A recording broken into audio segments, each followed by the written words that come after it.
Bonsoir à tous, j'espère que vous allez bien. Aujourd'hui, nous avons le plaisir de vous présenter notre 30e capsule pédagogique. Et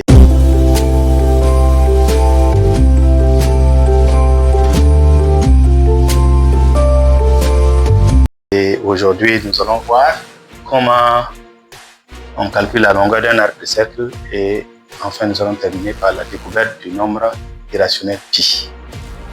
Ceci étant, donc, soit ce cercle, le rayon, ceci, nous allons appeler ça la figure 1, numéro 1.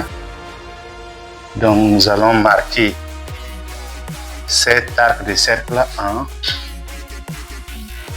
grandeur nature, soit que ce soit cet arc dont nous cherchons là, la longueur.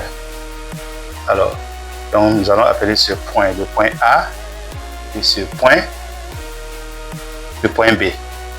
Donc nous voyons que cet arc de cercle est intercepté par l'angle, donc le point O qui est le centre du cercle, de ce cercle. Donc cet arc de cercle est intercepté par l'angle orienté OA-OB. Donc OA-OB, c'est par là. Donc on va le tracer.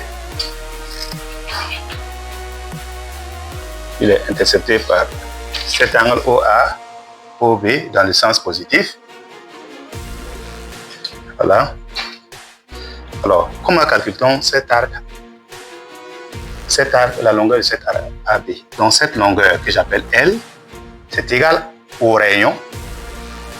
Donc, au rayon de ce cercle. Donc, multiplié par la mesure en radian de l'angle OA OB. Voilà. Donc voici, c'est cette formule que nous utilisons pour calculer la longueur d'un arc de cercle, peu importe le rayon.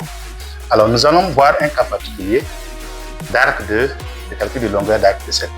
Donc ça, c'est le cercle trigonométrique.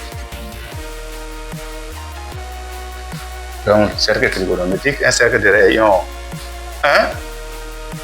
Donc, c'est un cercle de rayon 1, donc de centre O. Nous allons appliquer cette formule. Donc, la longueur ici, ça va être quoi? Le rayon. Or, nous avons dit que le rayon, c'est 1. Et nous voyons que cet arc dont nous voulons calculer la longueur, donc ici encore, je vais l'appeler ce point A, ici ce point B. Donc cet arc de cercle est intercepté par l'angle au centre OA-OB. Et cet angle orienté au centre n'est rien d'autre que l'angle plat direct, donc qui mesure donc 90 et 180 degrés, et en radian ça fait pi radian. Donc ça fait pi. Voilà. Donc cet arc de cercle est intercepté par l'angle OA-OB et qui est l'angle plat qui mesure 180 degrés en radian, ça fait pi. Donc ça fait 1 fois pi et ça fait pi. Donc la longueur de ce demi-cercle, donc il s'agit du cercle trigonométrique, donc ça fait pi. Donc on comprendra pourquoi. Donc la longueur de tout le cercle trigonométrique, ça va faire 2 pi. Si ça fait pi, encore c'est la même chose. Pi, ça fait 2 pi. Alors, merci pour votre attention. Rendez-vous à la 31e capsule pédagogique.